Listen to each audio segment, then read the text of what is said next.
আসসালামু আলাইকুম। আবারও চলে আসলাম আমার প্রজেক্টে। এই যে আবার নতুন করে আমার প্রজেক্ট শুরু করছি।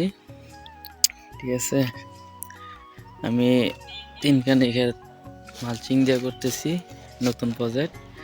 এটার মধ্যে তিতা করলা লাগাবো। আর এই যে আমার আরেকটা ক্ষেত শশা, এটার মধ্যে শশা লাগাবো। এই যে আজকে সেদ্রি করছি মালচিং, আপনি আগামীকাল বীজ লাগাবো। এই যে একটা ক্ষেত, এই যে আর একটা ক্ষেত, আরো এইদিকে দুইটা ক্ষেত আছে। এই যে দেখেন,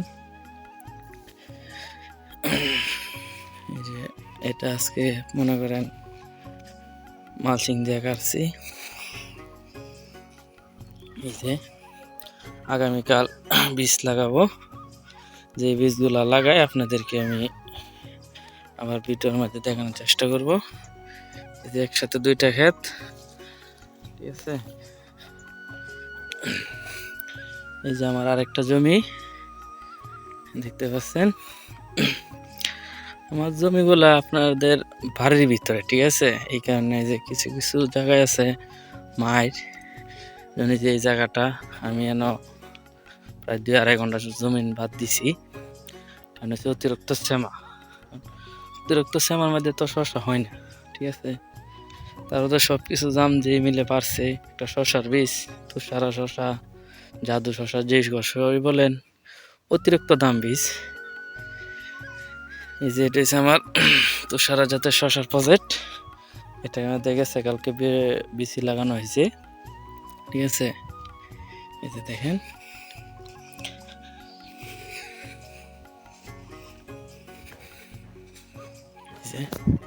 এইদিকে আর একটা ক্ষেত আছে আমার। আমি এবার আমার প্রজেক্টটা অনেক বাড়াইছি, আগে কম আছিল, এবার একটু বাড়াইছি, ঠিক আছে। এই যে এইদিকে দেখাইছিলাম দুইটা ক্ষেত, এই যে এইদিকে আর একটা ক্ষেত, দেখতে পাচ্ছেন। চলো, মালচিং দিয়ে গৃহস্থির সবচেয়ে বেটার, ঠিক আছে। কারণ এখন যে আবহাওয়া, যে ওয়েদারের সাথে মিলে না। মালচিং দিয়ে করলে তো ওই যে মাটি যে আর্দ্রতাটা আছে, আর্দ্রতাটা থাকে এবং সব দিক দিয়ে সুবিধা।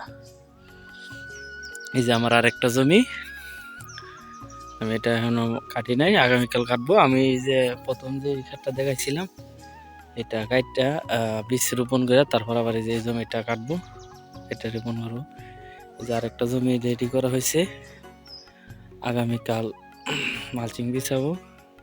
এক হাতে করি তো, কামলা নিয়ে আউটলুক নাই, এখানে একটা একটা করতে হয়।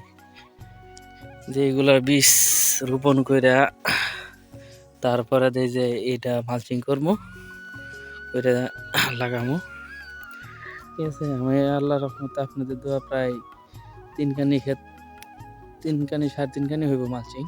এই যে এই উপর সাইডে একটা, এই যে এইদিকে দুইটা, এইদিকে একটা, যে এইদিকে একটা, 4টা ক্ষেত, এবং এই যে আরেকটা প্রস্তুত করা হইতেছে। আজকে কিছু মাটি বাইরেছি, আবার আগামীকাল বাইরেবো। মাটি বাইরে কিছু চাপায়া তারপরে আবার মালচিং করবো, ঠিক আছে। এই যে এইদিকেও আমার কিছু জায়গা বাদ দিয়েছে শ্যামার কারণে, বাড়ি ঘরের ভিতরে ক্ষেত তো, এই কারণে শ্যামায় কিছু মাছ যায়। এই যে দেখেন, আপনারা সকলে দোয়া করিবেন, ঠিক আছে। আমি যাতে আমার প্রজেক্টটা সফলভাবে শেষ করতে পারি। আর যে শশার বীজগুলো আমি ভিজাইছি, সময়ের কারণে ভিডিওটা করতে পারি নাই। চেষ্টা করবো আগামীকাল আবার যে শশার বীজগুলো আনছি আমি, ওইগুলো দেখানোর জন্য, ঠিক আছে। শীতকালীন শশা করতে গেলে ভালো বীজ লাগাইতে হবে, কারণ ভালো জিনিস ছাড়া ভালো ফলন আসবে না, যেটা হলো নিয়ম। মানে ভালো জিনিস লাগাইবেন, ভালো জিনিস হইব, ঠিক আছে। এই যে আমার এইদিকে দুইটা ক্ষেত, তাই ভালো থাকিবেন, সুস্থ থাকিবেন,